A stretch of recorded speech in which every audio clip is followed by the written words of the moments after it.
दोस्तों, यह कहानी एक रोहित नाम की लड़की की है जो पेट्रोल पंप पर नाइट ड्यूटी करता है। रोहित को नौकरी की सख्त ज़रूरत होती है और वह बिना सोचे ही ये फॉर्म भर देता है और उसके साथ ऐसे डरावने हादसे होते हैं जो कि दिल दहला देने वाली है।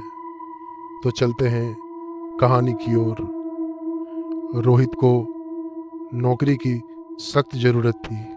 शिमला के एक छोटे से कस्बे में उसका घर था। पिता खेतों में मजदूरी करते थे और घर में 3 भाई बहन थे जिसका पढ़ाई का खर्चा उठाना मुश्किल हो रहा था। 12वीं के बाद रोहित ने बहुत जगह नौकरी ढूंढी, लेकिन पहाड़ी इलाकों में काम मिलना आसान नहीं होता। आखिरकार एक दिन कस्बे के बाजार में उसे एक इश्तिहार दिखता है। नारकंडा की तरफ जाने वाली सड़क पर एक पुराना पेट्रोल पंप था। वहाँ रात की ड्यूटी के लिए एक अटेंडेंट चाहिए था। तनख्वाह बाकी जगहों से थोड़ी ज़्यादा थी, शायद इसलिए क्योंकि रात की ड्यूटी थी और जगह बहुत सुनसान थी। रोहित ने बिना ज़्यादा सोचे नौकरी के लिए फार्म भर दिया। पैसों की तंगी में इतना सोचने का वक्त नहीं था कि जगह कैसी है, माहौल कैसा है।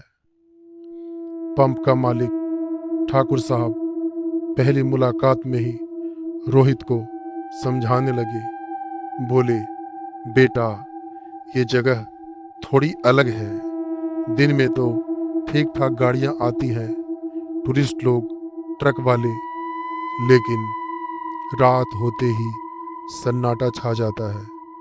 कभी कभी तो पूरी रात एक भी गाड़ी नहीं आती, कभी 1-2 आ जाती है। तुम्हारा काम बस इतना है कि रात भर पंप पर बैठे रहना है। कोई गाड़ी आए तो पेट्रोल भर देना, बाकी समय आराम करना। रोहित को ये काम बड़ा आसान लगा। उसने पूछा, ठाकुर साहब, रहने की जगह कैसी है? ठाकुर साहब ने पंप के पीछे बने एक छोटे से कमरे की तरफ इशारा किया। बोले, वो रहा तुम्हारा कमरा। बस इतनी सी बात का ध्यान रखना कि कमरे की पिछली दीवार से आगे मत जाना। वहाँ सीधी खाई है, बहुत गहरी। रात के अंधेरे में अगर गलती से भी उस तरफ चले गए तो पता भी नहीं चलेगा और सीधे नीचे। रोहित ने सिर हिलाया और उसी हफ्ते ड्यूटी शुरू कर दी। पहली रात कुछ खास नहीं हुआ। सुनसान सड़क, ठंडी पहाड़ी हवा और दूर दूर तक फैले देवदार के पेड़। बीच बीच में कोई ट्रक गुजरता तो हल्की सी हलचल सी हो जाती। रोहित ने कमरे में एक छोटा सा हीटर जलाया, चाय बनाई और बाकी रात मोबाइल में गाने सुनते हुए काट दी। दूसरी और तीसरी रात भी वैसी ही रही। रोहित को धीरे धीरे इस अकेलेपन की आदत होने लगी थी। उसने पंप के पास ही एक छोटा सा रजिस्टर बनाना शुरू किया जिसमें वो लिखता था कि किस दिन कितनी गाड़ियाँ आई। हफ्ते में मुश्किल से 10-12 गाड़ियाँ आती थी, बाकी वक्त बिल्कुल खाली। चौथी रात को कुछ अलग हुआ। रात के 2 बज रहे थे। रोहित कमरे में लेटा हुआ था, हल्की नींद आ रही थी। तभी उसे कमरे की पिछली दीवार से एक धीमी सी आवाज़ सुनाई दी, बहुत हल्की, जैसे कोई दूर से बुला रहा हो या कोई रो रहा हो। रोहित उठकर बैठ गया, कान लगाकर सुनने की कोशिश की। आवाज़ बहुत धीमी थी, समझ नहीं आ रहा था कि क्या है। उसने सोचा शायद हवा की आवाज़ होगी। पहाड़ी इलाकों में रात को हवा अजीब अजीब आवाज़ें करती हैं। वो फिर से लेट गया। कुछ देर बाद आवाज़ आई, इस बार थोड़ी साफ।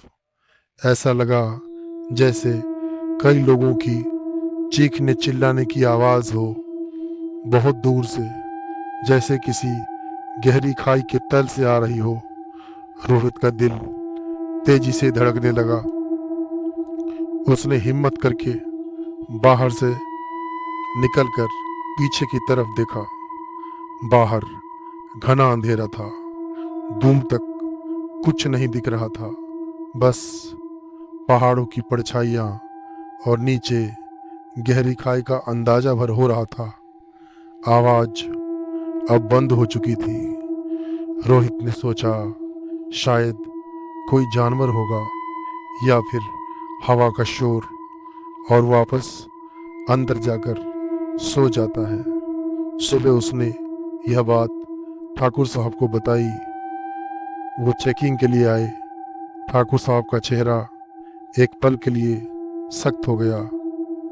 फिर उन्होंने बात को टालते हुए कहा, अरे बेटा, पहाड़ों में ऐसी आवाज़ें आती रहती है, हवा का काम है, ज़्यादा दिमाग मत लगाओ। लेकिन रोहित ने देखा कि ठाकुर साहब की आंखों में कुछ छिपा हुआ था, कुछ ऐसा जो वो बताना नहीं चाहते थे। अगले कुछ दिनों तक सब सामान्य रहा, लेकिन रोहित का ध्यान अब बार बार उस खाई की तरफ जाने लगा था। एक दिन दोपहर को जब वो पंप पर अकेला बैठा था, एक बुजुर्ग आदमी अपनी पुरानी मोटरसाइकिल में पेट्रोल भरवाने आया। बातों बातों में रोहित ने उससे पूछ लिया, बाबा, ये पीछे जो खाई है उसके बारे में कुछ जानते हैं आप? बुजुर्ग आदमी का चेहरा गंभीर हो गया। बोला, बेटा, तुम शायद नए हो इसलिए नहीं जानते। 20 साल पहले इसी मोड़ पर एक बस खाई में गिर गई थी। बरसात का मौसम था, सड़क फिसलन भरी थी। ड्राइवर ने ब्रेक लगाई, लेकिन बस संभल नहीं पाई। 45 लोग थे बस में, स्कूल के बच्चे भी, टीचर भी थे, कुछ लोकल यात्री भी थे। कोई नहीं बचा, कोई भी नहीं। रोहित के रोंगटे खड़े हो गए। उसने पूछा, तो फिर बॉडी वगैरह निकाली गई थी? बुजुर्ग ने सिर हिलाया। बोला, खाई इतनी गहरी और खतरनाक है कि उस वक्त रेस्क्यू टीम बहुत सी बॉडी निकाल नहीं पाई थी। कहते हैं कुछ लोग आज भी वहीं नीचे हैं, बरसों से। कभी उनका सही से अंतिम संस्कार नहीं हो पाया।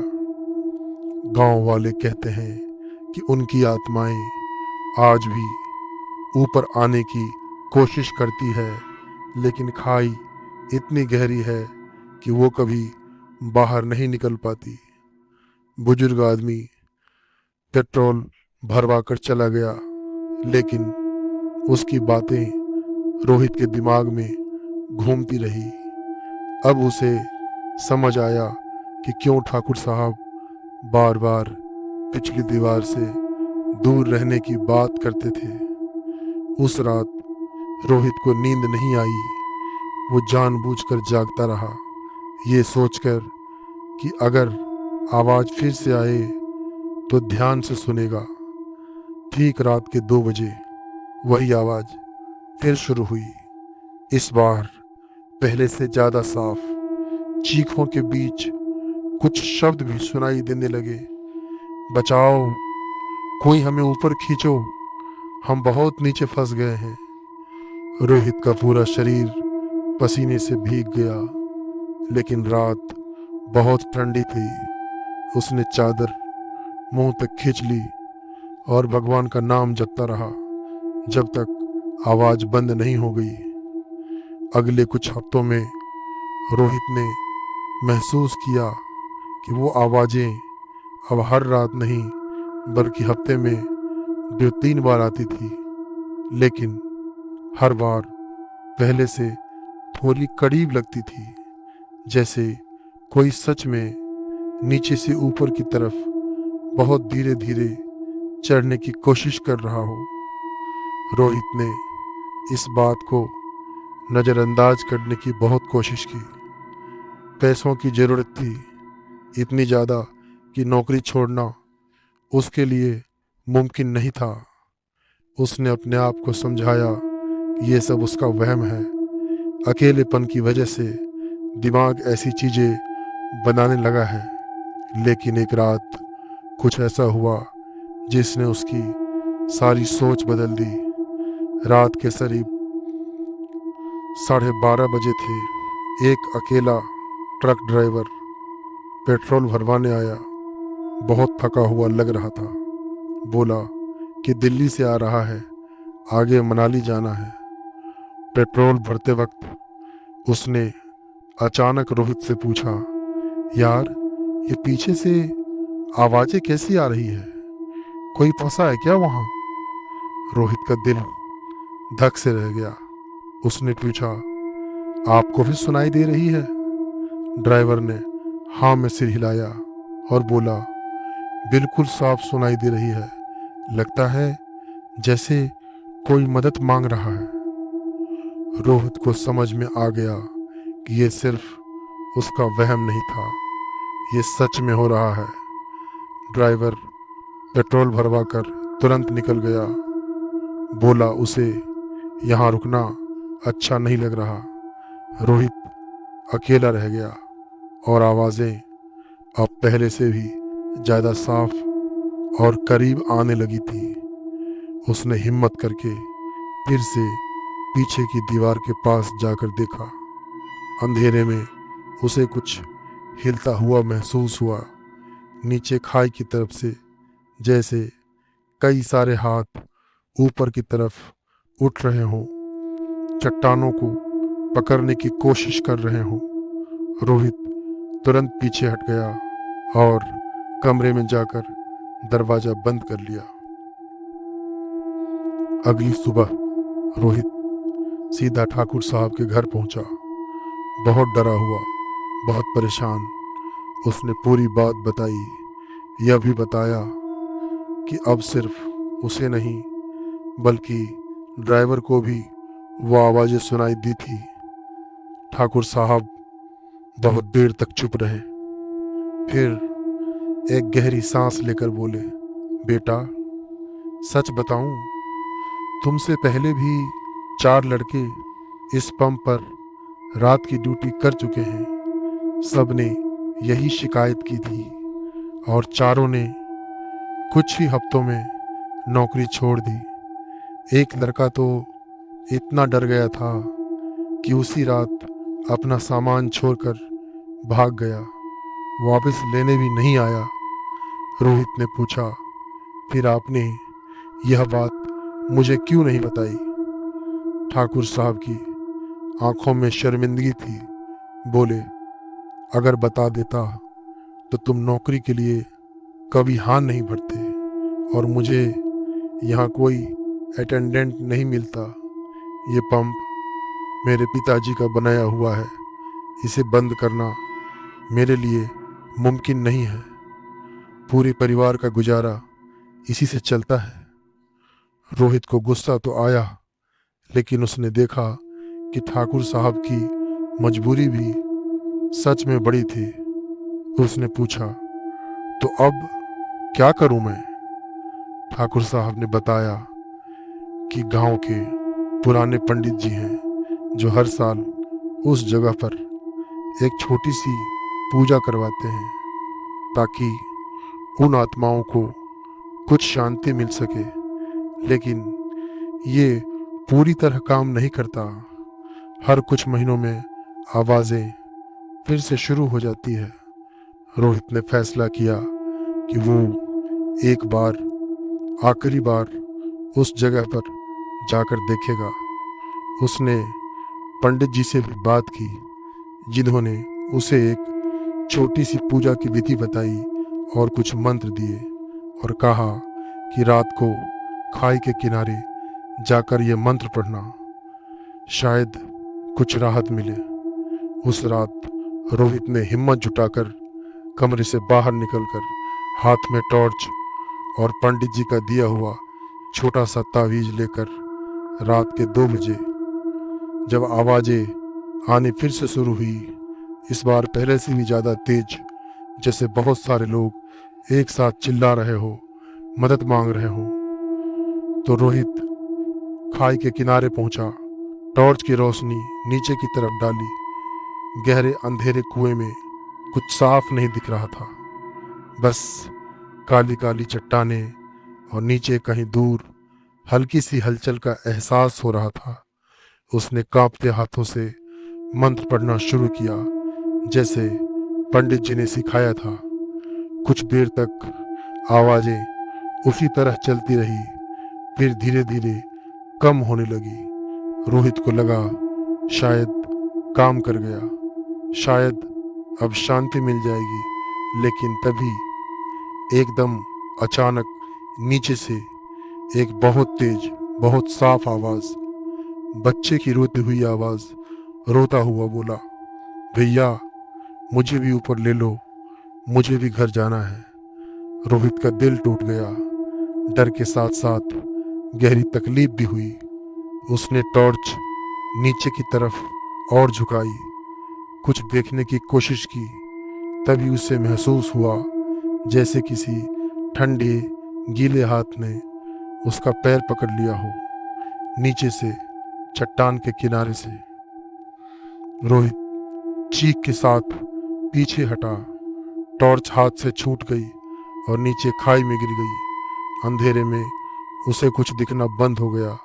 बस चारों तरफ से आवाज़ बढ़ती जा रही थी, पास आती जा रही थी, जैसे बहुत सारे हाथ अब उसकी तरफ बढ़ रहे हों।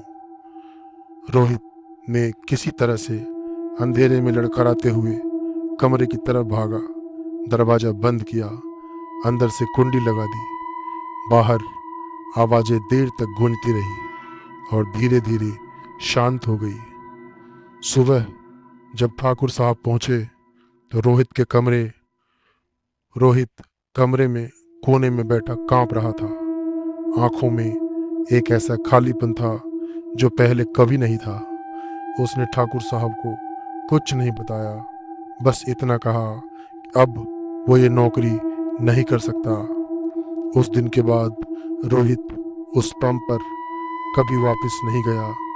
लेकिन गांव वाले कहते हैं कि कभी कभी देर रात अगर आप उस सुनसान मोड़ से गुजरे तो पेट्रोल पंप के पीछे से आज भी कोई पुकारता हुआ सुनाई देता है। और कभी कभी नई परछाई भी उस आवाज़ के साथ जुड़ जाती है जो अब हमेशा के लिए वहीं रह गई है, उन बाकी आवाज़ों के साथ नीचे उस गहरी अंधेरी खाई में। रोहित का आज तक कोई पता नहीं। ठाकुर साहब ने रोहित के घर वालों से भी संपर्क किया, लेकिन रोहित उस सुबह के बाद कहीं गायब हो गया। वह ना तो आज तक घर पहुंचा है, ना ही आज तक उसका कुछ पता चला है। पेट्रोल पंप आज भी वहीं खड़ा है, नारकंडा की सुनसान सड़क पर। नया अटेंडेंट भी है, लेकिन वो रात को कभी अकेला बाहर नहीं निकलता और पिछली दीवार की तरफ कभी नज़र उठाकर देखने की हिम्मत नहीं करता। दोस्तों, रोहित की ये कहानी सिर्फ एक डरावना किस्सा नहीं है, ये उन हजारों लोगों की भी कहानी है जो पैसों की मजबूरी में ऐसी जगहों पर अकेले काम करने चले जाते हैं जहाँ का सच पहले से पता नहीं होता। कभी कभी हमारी ज़रूरत इतनी बड़ी होती है कि हम खतरे को नज़रअंदाज कर देते हैं, ये सोचकर कि कुछ नहीं होगा। लेकिन कुछ सवाल पहले ही पूछ लेने चाहिए। कुछ जगहों की असलियत नौकरी लेने से पहले ही जान लेनी चाहिए। चाहे मजबूरी कितनी भी बड़ी हो क्यों न हो। और सबसे बड़ी बात, जब भी घर से दूर अकेले किसी अनजान जगह पर जाना पड़े तो घर वालों से लगातार संपर्क बनाए रखना चाहिए, क्योंकि रोहित जैसे कितने ही लोग हैं जिनकी खबर आज तक घर वालों को नहीं मिल पाती। दोस्तों, अगर आप हमारी फियरफुल हब की कहानियों को एंजॉय कर रहे हों तो प्लीज़ सब्सक्राइब करना ना भूलें और नए और लेटेस्ट कहानियों के लिए बेल आइकन दबाना ना भूलें, ताकि आपको हमारी लेटेस्ट और अपडेटेड कहानियाँ मिलती रहे। साथ ही अपने सुझाव और कमेंट्स के द्वारा व्यक्त करें, ताकि हम और भी अच्छी से अच्छी कहानियाँ आपके पास ला सकें। धन्यवाद।